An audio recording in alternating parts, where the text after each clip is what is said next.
그 안에 아기가 먹지도 못하고 소화도 못 시키는 물질이 들어있다는 거 아십니까? 그 물질은 바로 엄마가 아기가 아닌 장내 세균을 위해서 만들어진다는 것. 그것이 오늘의 주제입니다.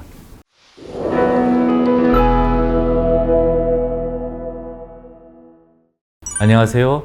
세균으로 세상을 설명하는 조문연구소 김석진 소장입니다.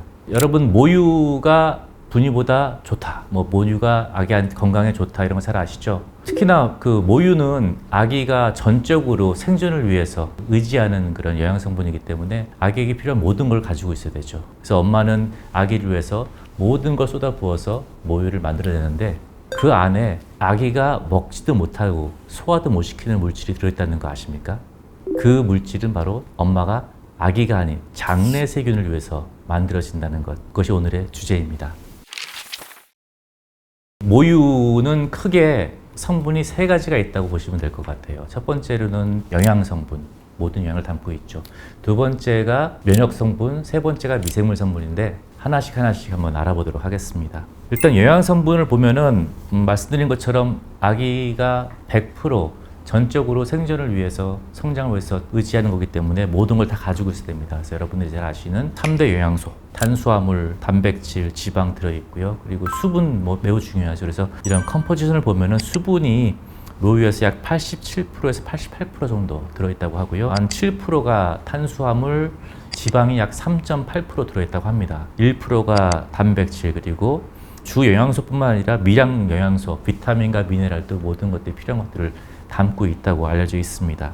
탄수화물을 좀 더 깊게 들여다보면요, 탄수화물의 그 약 70%가 락토스가 유당으로 구성이 되어 있고, 유당이 70%나 된 이유는 이것이 우리 아기를 위해서 에너지 형성에 사용되기 때문에 많이 있습니다.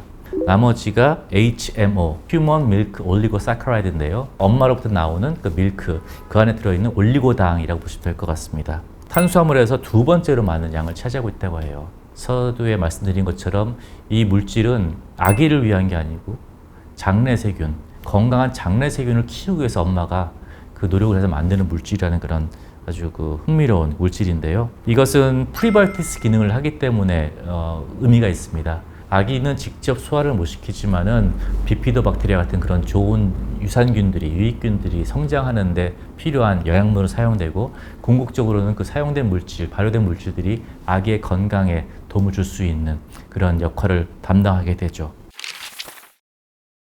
면역성분을 말씀드리면은, 면역성분이야말로 분유가 모유를 넘어설 수 없는 가장 큰 이유를 설명할 수 있는 그런 건데요. 첫 번째로는 항체를 많이 알고 있습니다. 우리가 잘 알고 있는 이뮤노글로불린 A, IgA, IgG 이런 것들이 있습니다. 엄마의 모유에 있는 IgA가 아이의 장벽에 쫙 코팅이 되면서 유해균들이나 나쁜 물질들이 붙는 것을 방해하는 역할을 하고요. 락토페린이라는 특별한 물질이 있습니다. 이것은 항균 작용을 하는 그런 물질인데요. 이 아연이 유해균들도 살기 위해서 필요한 물질인데, 이 락토페린이라는 물질이 이것을 없애줌으로써 유해균들이 살지 못하는 환경을 만들어주는 역할을 하고, 또한 락토페린은 항염 작용도 가지고 있다고 알려져 있습니다.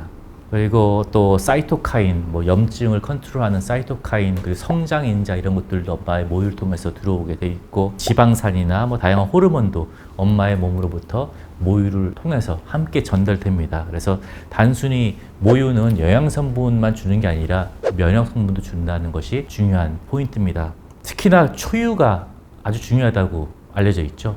이 초유는 아기가 태어났을 때 엄마가 처음으로 만들어내는 그런 모유인데, 색깔도 좀 다르고 그렇다고 해서 초유는 버려야 된다는 그런 분인데, 그렇지 않고요. 초유야말로 진짜 중요한 좋은 물질입니다. 꼭 아기가 먹게 해줘야 되는 거고요. 이건 심지어 어떤 사람들은 이 초유를 첫 번째 백신, first vaccine이라고 부를 정도로 의미가 있다고 얘기를 하기도 합니다. 그래서 초유를 비롯한 엄마의 모유는 아기가 면역을 형성하는데 매우 중요한 어떤 기초를 마련하게 됩니다. 세 번째가 미생물 요소입니다. 분만 과정을 통해서 엄마의 질에 살고 있는 좋은균들이 아기한테 물려진다라는 것은 배웠지만은, 모유를 통해서도 좋은균이 전달된다는 것은 꼭 기억해야 될 부분이라고 봅니다. 특히나 비피도박테리아라는 좋은균이 그 모유에 들어있다고 알려져 있고요. 건강한 아기의 장에는 굉장히 많은 양이 존재하게 됩니다. 실제로 그 이전의 논문을 보면은 건강한 아기의 장에는 비피도박테리아가 많은 반면에 설사하는 아기들의 대변을 분석해 보니까는 비피도가 많이 감소돼 있더라. 이런 논문도 나온 바가 있고요.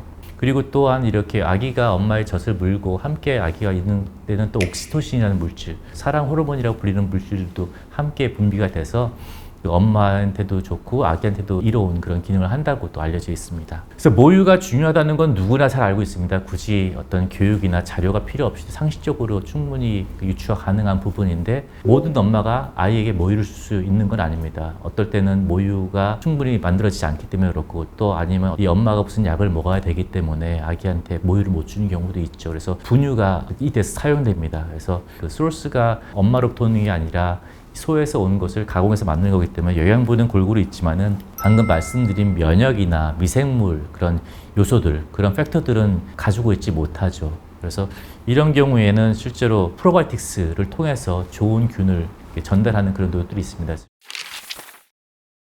시장에 다양한 프로바이오틱스 아기용 제품 나와 있고 모유를 먹이는 엄마들도 그리고 분유를 먹이는 엄마들도 프로바이오틱스를 선택해서 먹이는데 프로바이오틱스 관련해서 산모들로부터 자주 듣는 질문이 그러면 어떤 제품을 골라야 되는데요? 라고 얘기를 하는데 아기는 가장 중요한 게 좋은 것도 중요하지만 안전한 게 중요하기 때문에 그 안전성이 검증된 제품을 고르는 것이 중요하겠다. 그리고 아기들은 또 굉장히 예민한 나이기 때문에 혼자 결정하는 것이 아니라 전문의와 상의를 해서 우리 아기가 이거를 먹을 수 있는 상황인지 아닌지를 꼭 확인하는 그런 것을 권해드리고요. 그러면 일반적인 속성이 무엇인가 했을 때 비피도박테리아가 들어있는 게 중요하다는 걸 우리가 유추할 수 있을 것입니다. 모유가 전달해주는 물질 중 하나이기 때문에 또한 우리 엄마가 아기한테 물려주는 소중한 굉장히 많은 포션을 차지하는 균인 락토바실러스가 들어있는 게 중요하겠고 또 추가적으로 아까 말씀드린 대로 모유에는 유당이라는 물질이 많이 있습니다. 이 유당을 분해하는 능력이 그 아기도 있지만은 유산균 중에 유당을 분해하는 능력이 있는 것이 있어요. 예를 들어서 스트랩토코커스 서머플루스라는 균이 있는데 이런 균도 또 중요하겠다. 그래서 락토바실러스계 균 그리고 비피도박테리아 균, 이 서머필루스라는 균 이런 것들이 골고루 들어있는 복합 유산균이 바람직하지 않나 저 개인적으로 생각을 합니다.